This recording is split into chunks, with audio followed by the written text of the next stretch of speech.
Welcome back to the Davy Brown 990 restoration. For those of you new, my name is Barry. Today's little activities involves putting the diff lock collar back into position, if we can. Let's have a look at it. You can see here, this end is not intentional. This is where, in the past, somebody to engage this has literally stood on the pedal and waited for it to stop grinding before it fitted in.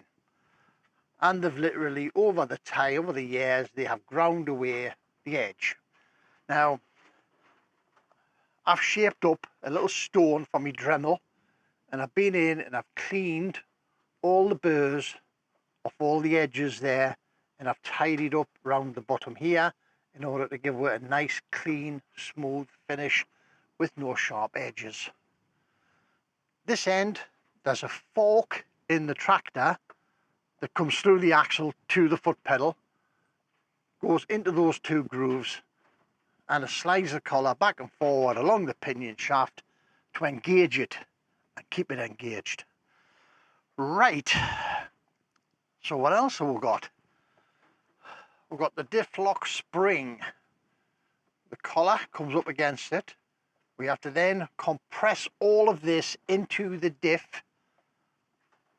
use a piece of copper wire to lock the actuator lever that's on the front of this through the axle into position to keep this locked in, because we need this to stay in place until we can get the pinion shaft in. It would have been nice to have done this on the same day. It would have been nice to have the space and the room and the weather to be able to do that, but we haven't. So I've got to pop this in, hopefully today.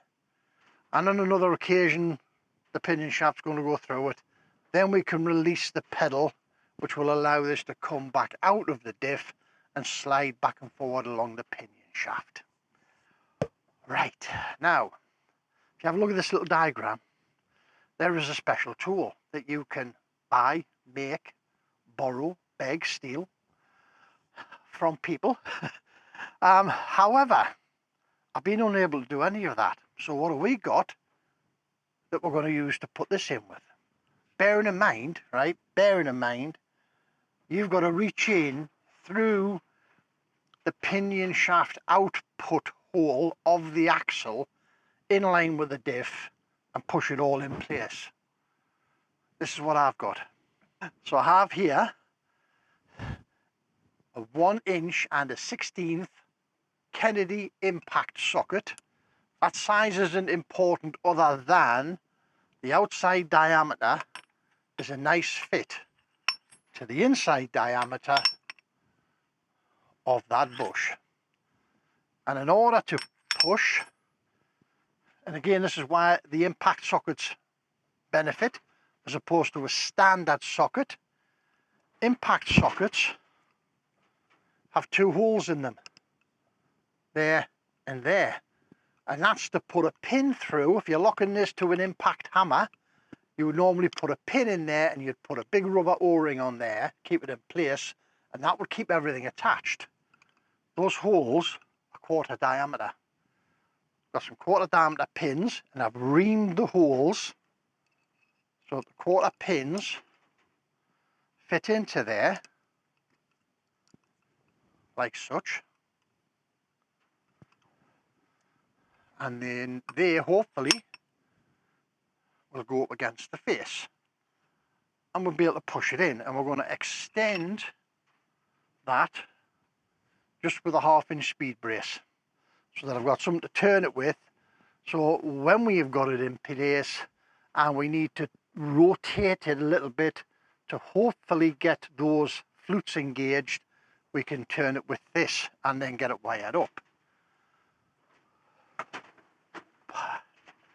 I don't know if you can hear the wind, but it's absolutely blowing an absolute hooligan outside today.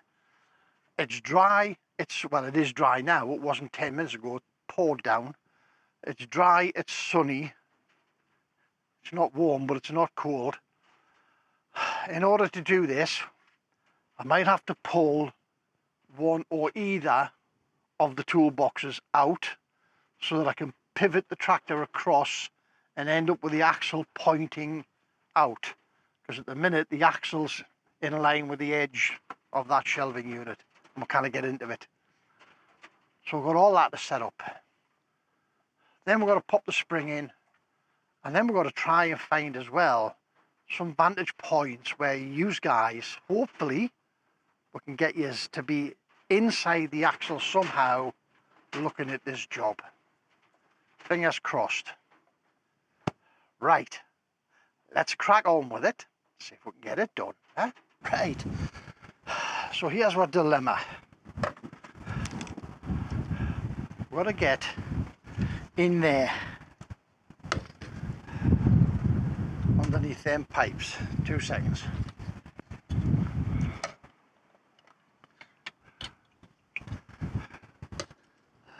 So straight in front of us there we have got the diff, where the diff lock collar fits in. You can see the serrations underneath those pipes. The problem I've got is I've got a light in here so you can see what's going on. The light stops us getting the camera in. The camera stops us getting the collar in. So I'm just going to have to lash on, put this in place and bring you back when it's sorted. Alright, back in a minute. Right guys, eventually, look where the sun is. It's down below the houses. So it's getting on. It's taking quite a while. Probably 2-3 hours to get it in, but it's in. Look in there. It is in. I've had it in 3 times. 4 times, because it's in now. 4 times. 3 times I can get my hand on the pedal, get the pedal down, you try and get the wire around the lever and it jumps back out. So it's in now. As you see, it's getting dark. We're going to start and wrap up for tonight, but I will come back and revisit that. It would be lovely to have a shaft to put in, because if you look at that, the main teeth inside that gear wheel don't line up with the one behind it in the diff. Now we will be able to rotate that once we get the shaft into place. However, we've got to rotate it to get the shaft in there. So, is it in or is it not in? That is the question. There's no master spline in there. Spline, that was the word I was looking for. The splines aren't lined up in there. There's no master spline on the outside of the diff lock. So you kind of key it in a particular way. So there has to be a way of inserting the shaft halfway into the diff lock, then rotating the opposite side to get the diff to turn, to get the splines to line up, and then we can get it pushed in home and bolted up. Right, but for tonight, that's it. I'm going to get boxed up. I've got to get the tractor pushed back forward. I've got to get all my gear back in, get it tidied up and boxed up for the night. Right guys, sorry I couldn't have shown you more. I really did want to show you in this, especially Ryan, who's been asking this week about the diff lock. Sounds like his has come adrift inside. Your diff lock sleeve couldn't have dropped out because your shaft would be preventing it. The thing I'm thinking of is it could be that either your little brass bronze fork has come adrift and has snapped off and you've lost control of the diff lock, or possibly that just all the teeth has been ground away with use and age, and again that you've lost control of the diff lock. You did say it didn't feel as if there was anything on the end of that fork when you were moving your pedal, because that fork can't come out. It has to snap basically. The shaft that comes off it, that comes through the lever mechanism that's on the other end of that lever has to snap off. Yeah, in order for it to come out.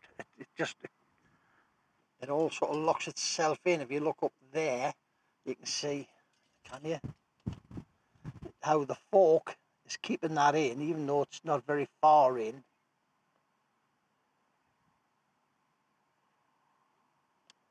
But no, I don't think, as I say, let's have a look here, see if we can jam things together. In there, there's a shaft comes off this bronze brass fork, goes into that bush. If it's snapped here, this will have come adrift and dropped into the bottom, and you will have lost control of that. The only couple of ways of finding out what's going on, you either pull your final drive off or you pull your valve chest out. Even if you remove the PTO, it's pretty pointless, because whatever damage you find in there, you're going to need access to either put it right or fish the parts out. Sorry I couldn't have showed you more, Ryan. As I say, that was an absolute bloody nightmare trying to get that in. It really, really was. I didn't expect it to be so hard. Campbell did say it would take you 5-6 attempts. I've been on hours, literally hours, trying to get that in there. Anyway, that's it for tonight. Let's get boxed up, put away, tidied up and showered. Eh? Well guys, thanks very much for visiting. As always, time's greatly appreciated. When you can pop across to see what we're doing. But remember, don't overthink it. It's only nuts and bolts. And I'll see you in the next one. Bye now.